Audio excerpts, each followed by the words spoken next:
Est-ce qu'on m'entend bien?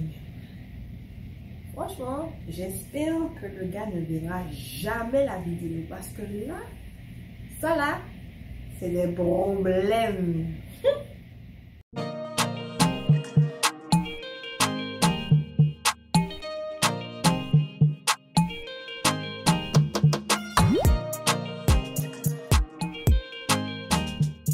Hi guys, j'espère que vous allez bien. Alors aujourd'hui, une vidéo un petit peu différente de d'habitude. On va partager ensemble une story time, un truc qui m'est arrivé quand j'étais en vacances en Guadeloupe. Et j'ai besoin de vous. J'ai besoin de vous dans les commentaires. Je veux vos avis. Je veux savoir ce que vous pensez de l'histoire en elle-même, de ce que vous pensez de la réaction des protagonistes, de ce que vous pensez de la fin de l'histoire. Dites-moi tout en commentaire. C'est avec plaisir qu'on en parle. On est plus de 1700 les gars. Franchement, pour moi c'est énorme. Donc merci à vous déjà. Merci à chacun d'entre vous. Ça me fait super plaisir de voir des nouveaux abonnés régulièrement. Donc merci et je vous attends en commentaire. Let's go. Alors je vais m'asseoir. Voilà. Il y a des gens sur Instagram là qui m'embêtent. C'est comment? Alors les gars, on va se poser et on va raconter très tranquillement cette histoire pour que je ne manque aucun détail, pour que ce soit bien compris de tout le monde et surtout, je vais m'hydrater un petit peu parce que... Ouais. Donc les gars, j'étais en vacances en Guadeloupe, donc comme vous le savez, je suis restée plus longtemps que prévu. Je vous dis tout dans ma dernière vidéo qui sera dans le petit i juste là. Et en fait, durant cette deuxième semaine, il y a un jour où je récupère mon neveu à la sortie de l'école. Du coup, j'arrive un peu plus tôt pour être bien à l'heure, je trouve une place, je me gare. Et en me garant, mon regard tombe sur un visage qui m'est super familier. Donc je prends 10-15 secondes dans mon rétro pour être bien sûr que ce soit la personne que je pense. Et c'est bien elle. Du coup, je descends de ma voiture et je vais le saluer. Alors les gars non-stop, on va faire une parenthèse, que je vous explique comment je l'ai connu et qui il est, ok? Donc, comme vous l'avez compris, c'est un garçon que j'ai connu quand j'étais au lycée. J'ai eu un énorme crush sur ce gars-là, ça. On revient 17 ans en arrière. Le gars... Si je me dis que c'est un beau gosse, le gars, quand il me regardait, quand il avait le eye contact, j'étais comme sur un nuage. Vous voyez, le gars,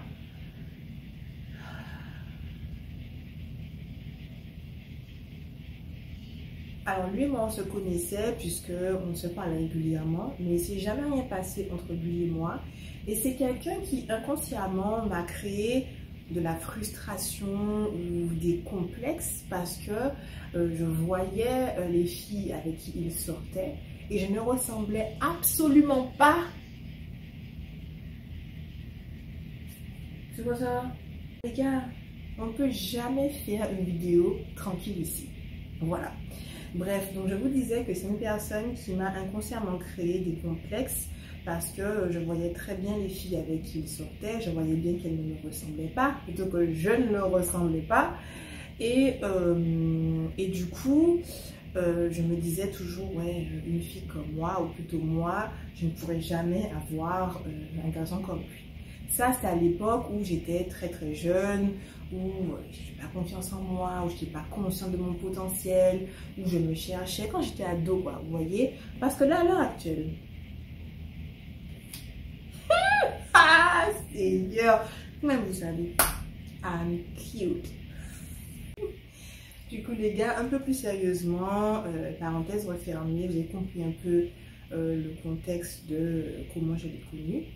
Et du coup, on revient au jour où je le revois.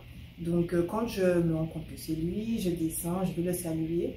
Et je ne sais pas comment je pourrais vous dire ça sans que ça paraisse méchant ou péjoratif ou que vous pensez que je juge, que je critique, parce que ce n'est pas le cas. Mais je pense qu'il faut appeler un chat un chat. Les gars, il était un chien. Alors les gars, je suis la première pénée. à vous dire que je l'ai vu dans la situation dans laquelle il était. Et c'est pour ça en fait que j'ai pris 10 à 15 secondes dans mon rétro à m'assurer que c'était bien lui parce que j'avais du mal à le reconnaître.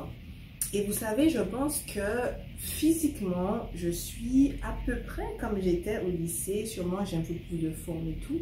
Mais physiquement, on me reconnaît. Mentalement, je ne suis plus du tout la même personne. C'est complètement différent. Mais physiquement, je ressemble toujours à la personne que j'étais quand j'étais au lycée. Mais lui, c'est complètement différent. Bref, alors du coup, on se salue, on parle très rapidement et je lui dis que je suis un petit peu pressée parce que je suis venue récupérer mon neveu à l'école. Donc là, il me demande pour mon contact. Donc je lui dis, pas de souci, il y a mon Instagram qui est ouvert. D'ailleurs, les gars, call me Caribbean People, c'est mon Instagram. Donc j'ai mon Instagram et tout, il s'abonne de suite et du coup moi je prends la voiture et je rentre à la maison avec mon neveu. Et donc quelques heures après, j'ai vu qu'il avait liké 2 ou 3 photos et il m'a envoyé un message pour me dire voilà, c'était son compte Instagram, en gros quel prénom on pourra donner.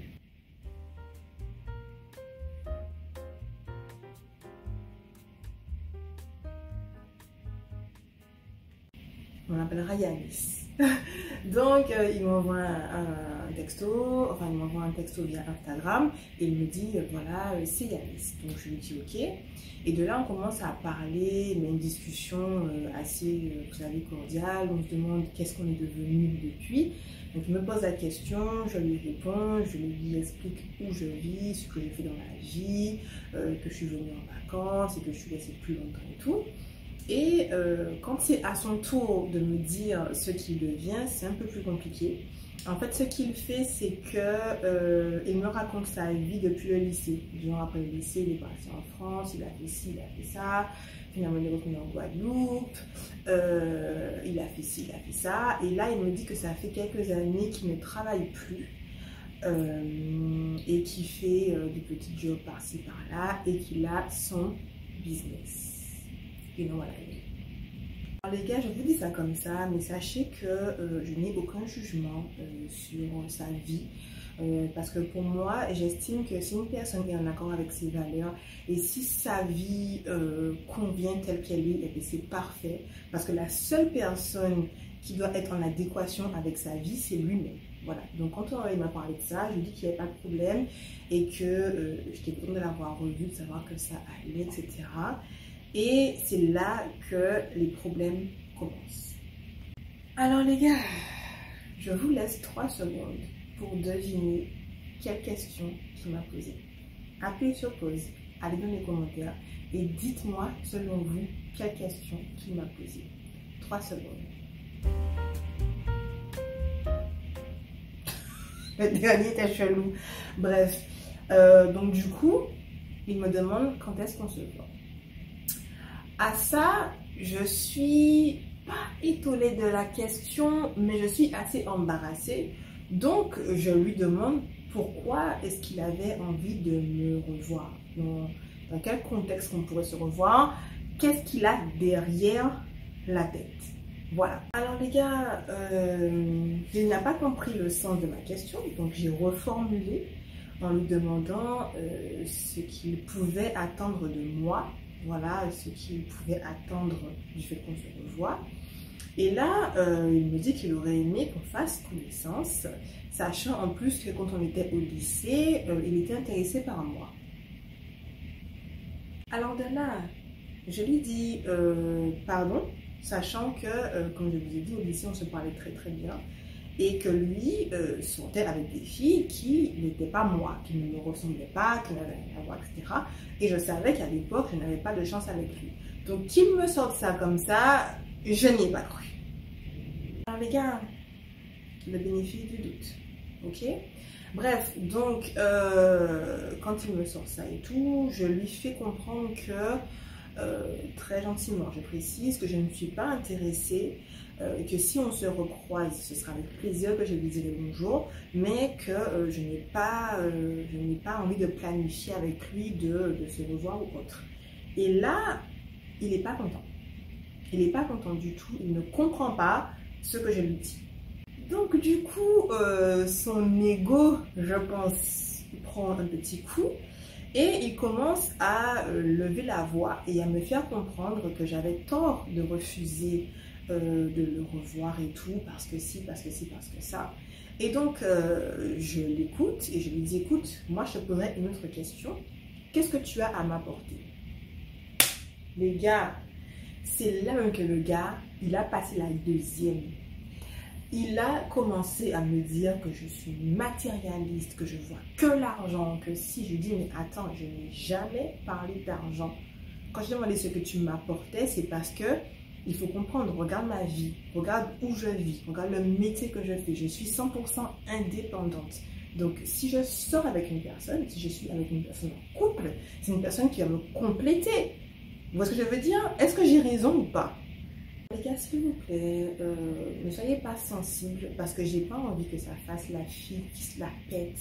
Oui, je vis à tel endroit où je fais ça. Pas du tout. Je suis quelqu'un de très très humble, mais je veux vous faire comprendre que la situation était hyper compliquée et que j'essayais très gentiment de lui faire comprendre que la situation fait que c'est juste impossible, qu'il n'y a rien qui sera possible d'être créé. Déjà, je ne vis pas du tout en Guadeloupe et même par rapport à sa situation, je ne suis pas intéressée. Ça n'a rien à voir avec le fait d'être matérialiste ou autre. Et je pense que c'est une réaction normale que j'ai eue. Encore une fois, dites-moi en commentaire si vous pensez que j'ai mal réagi.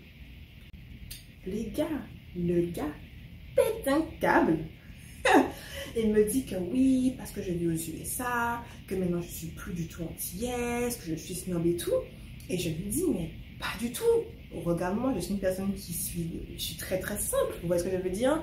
Et que ça n'a rien à voir avec ça, que c'est pas personnel. C'est juste que, de un, je vis pas du tout en Guadeloupe, et de deux, sa situation fait que il faut pas exagérer. Et je pense que même une personne qui ne serait pas dans ma situation ne voudrait pas non plus. Parce que concrètement, qu'est-ce qu'il a apporté à une personne?